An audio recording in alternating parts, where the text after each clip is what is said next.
আজকে দেখলাম উনি ওনার মেয়েকে নিয়ে মিছিলে আসছে, বাবা মেয়ে মাঠে নামছে, মারহাবা কর। মুফতি আমির হামজা ভাই ওনার ছোট্ট মেয়ে, হ্যাঁ ছোট্ট মেয়েটা মিছিলের সামনে যাইতেছে, বাবার মিছিল। মুফতি আমির হামজা ভাই বাবা মেয়ে মিলে একসাথে মিছিল করতেছে, মারহাবা কর। আমার প্রিয় ভাই মুফতি আমির হামজা কলিজার মানুষ, আমাদের কথা কর। দুই একজন আলেম সংসদে যাওয়ার দরকার আছে না নাই? আজকে দেখলাম উনি ওনার মেয়েকে নিয়ে মিছিলে আসছে, বাবা মেয়ে মাঠে নামছে, মারহাবা কর। মুফতি আমির হামজা ভাই ওনার ছোট্ট মেয়ে, হ্যাঁ ছোট্ট মেয়েটা মিছিলের সামনে যাইতেছে, বাবার মিছিল। মুফতি আমির হামজা ভাই বাবা মেয়ে মিলে একসাথে মিছিল করতেছে, মারহাবা কর। দৃশ্যটা দেখে কার না ভালো লাগে? মুফতি আমির হামজা ভাই মেয়েকে নিয়ে মিছিল করতে গেছে বাজার, ছোট্ট মেয়েটা মিছিলের সামনে যায়, বাবাও দৌড়ায় মেয়েও দৌড়ায়, কি সুন্দর খুনসুটি। মুফতি আমির হামজা ভাই পর্যন্ত হাসতেছে। আল্লাহর কাছে দোয়া করি, আল্লাহ আলেমের সম্মানটা তুমি ঠিক রাখিও, জোরে কন আমিন। আরেকটু জোরে কন আমিন। দুই চারজন আলেম যদি সংসদে যায়, বলেন সংসদটা সুন্দর হবে কিনা? আর না হলে আবার মমতাজের মতো ভাটিয়ালি গান শোনা লাগবে। সংসদে দাঁড়ায় বলে ভাটতে যায়, সিরিয়া যায়, তালি দেওয়ার কোনো বুদ্ধি নাই, কথা কন ঠিক কিনা? এই শাহজালালের পুণ্যভূমিতে নেককার আল্লাহওয়ালাদের ট্যাক্সের টাকায় যেই সংসদ চলে, ওই সংসদে আমরা নতুন করে আর গান বাজনা শুনতে চাই না, জোকারি দেখতে চাই না। সংসদের ভিতরে দাঁড়ায় যেন জনগণের কল্যাণ নিয়ে কথা হয়, দেশের শান্তি রক্ষা করা নিয়ে কথা হয়, এদেশের মানুষের কল্যাণে যেন কথা বলা হয়, এমন মানুষ যেন সংসদে যায়, কথা বলে ঠিক কিনা? রাগ করছেন আপনারা? করলে করে নেন, আমার আফসোস নাই। আলেমদের পক্ষে দোয়া করব, কারণ আমি একজন আলেম, আমি আলেমকে ভালোবাসি, কথা বলেন। আমাদের ভাইয়েরা নেতৃত্ব দিবে, আলহামদুলিল্লাহ কর। সৎ মানুষ আলেম ওলামা যদি সমাজের নেতা হয়, কি বলেন? আপনাদের মসজিদের ইমাম যদি চেয়ারম্যান হয়, মেম্বার হয়, ঘুম চুরি করে খাবি? হ্যাঁ, জনগণের মাল আত্মসাৎ করবি?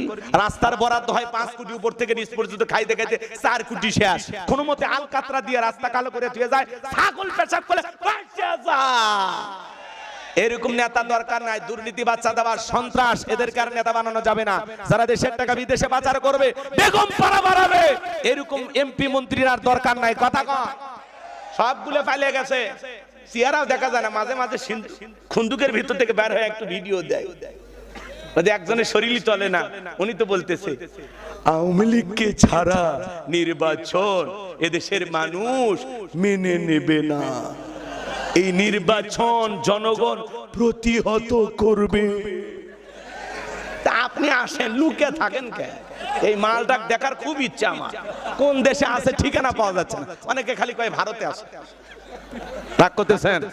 এই এমপি মন্ত্রীরা আছে, সব ভাগে গেছে, কথা বলেন। মন্ত্রীরা সব কোথায় গেল? এমপিরা সব কোথায় গেল?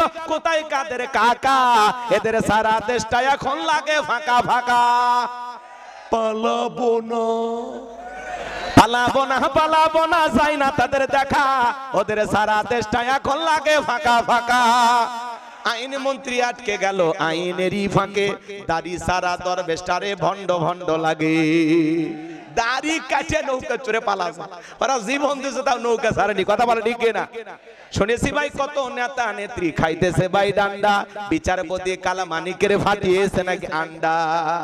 এই বিচারপতি শামসুদ্দিন মানিক আল্লামা সাইদি হুজুরকে মৃত্যুদণ্ডের রায় দিয়েছিল।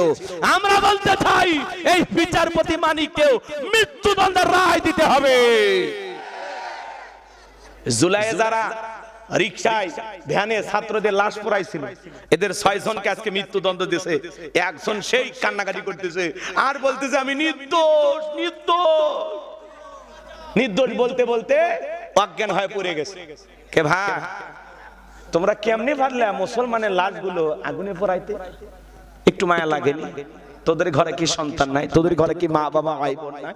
কেমনে পারলি? আজকে নিজেকে নির্দোষ প্রমাণ করতে চাও?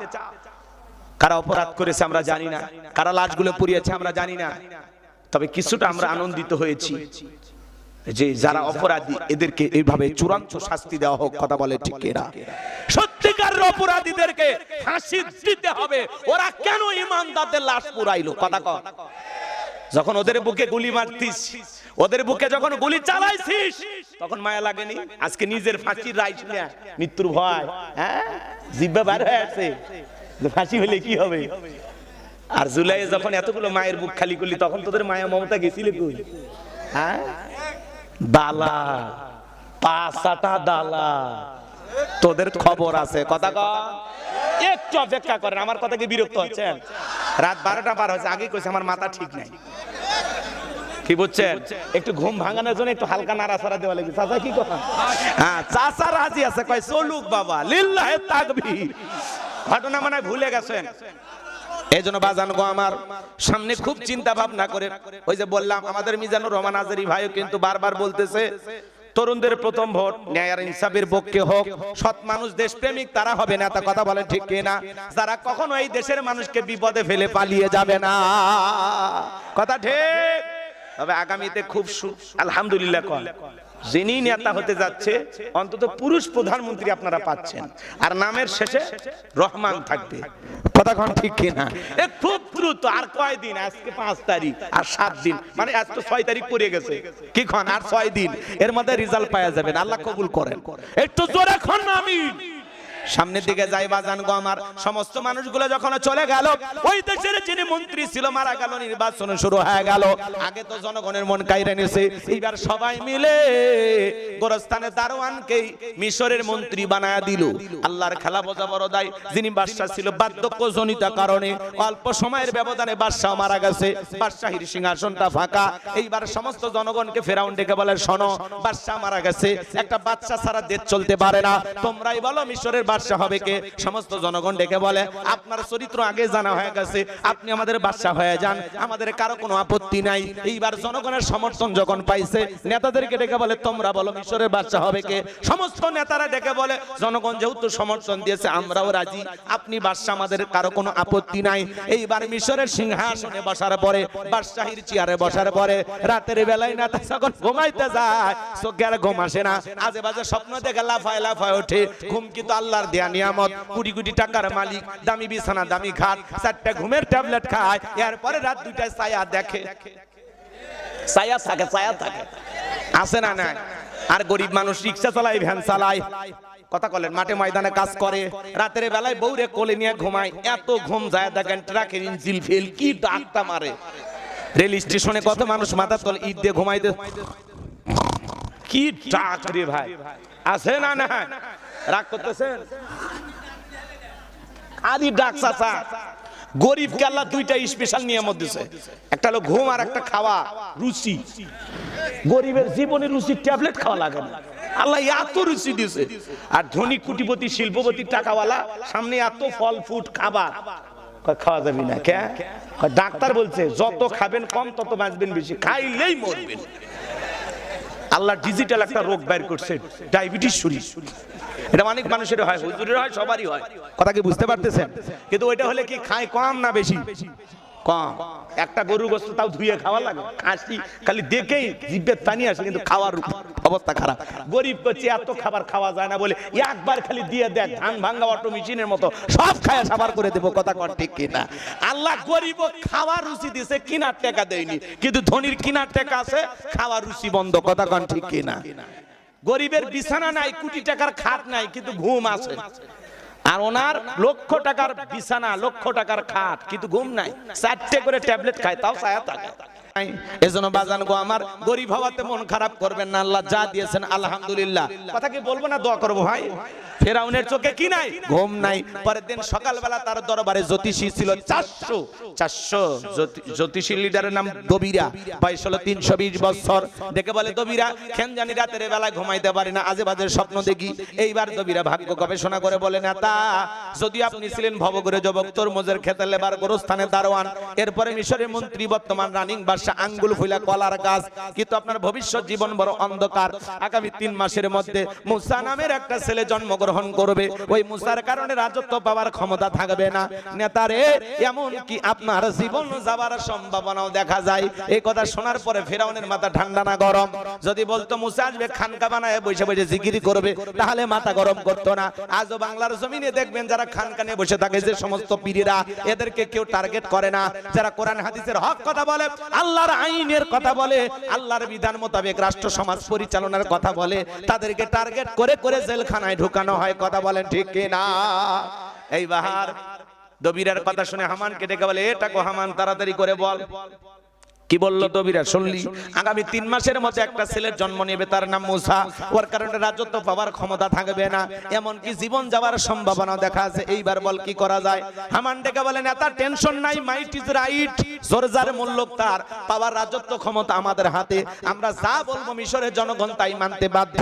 বলে কি করতে চাস? এইবার হামান ডেকে বলেন, এতা যত ছেলে সন্তান জন্মগ্রহণ করবে সবাইকে জবাই করে করে দুনিয়ার বুক থেকে বিদায় করে দেব, তাহলে আপনার শত্রু মুসার আগমন ঘটবে না।